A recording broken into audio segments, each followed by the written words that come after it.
Okay, and finally part F. The summary data for life expectancy for the entire data set is given as follows.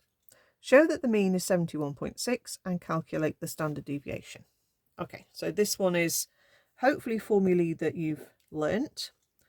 So your mean is the total divided by the number of countries. So this sigma y formula here, 13105.9 divided by 183.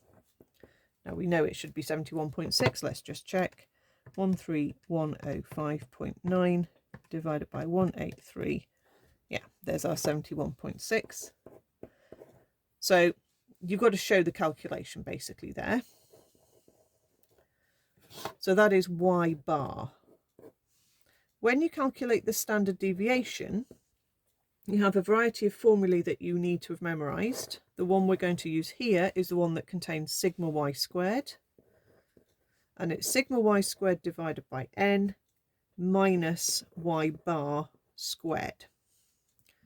So we want big square root of 950,615.47 divided by 183. Take away your 71.6 squared and then square rooted. Now I've actually still got the full answer on my screen, so I will use the full answer. Okay, might be very slightly decimal point different, but I'm sure that they will take that into account. You might have used the 71.6 as a rounded decimal. So I'm going to say square root of fraction 950,615.47 divided by 183. Take away answer squared. Check that's all still under the square root. Yes, it is. And there's my standard deviation of 8.1014. If you're not sure how to round it, go like 3 decimal places or 3 significant figures. You can always give a few versions of the answer if you're not sure.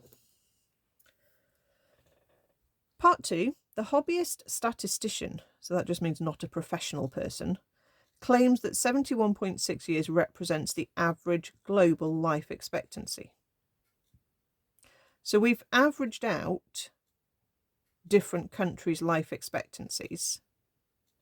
Okay. Comment on this claim means it might be right, it might be wrong. You've got to decide whether it's right or wrong and explain why you think it's right or wrong. Okay.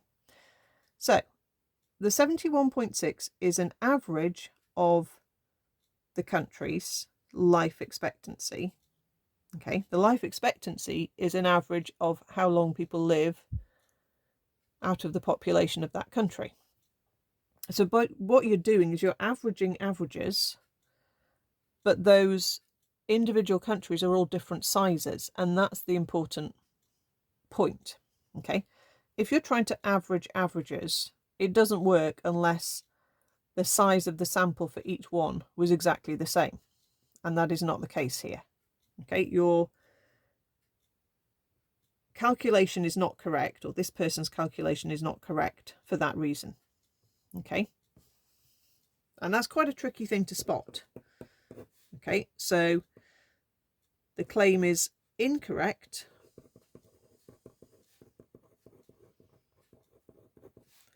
as they have averaged averages,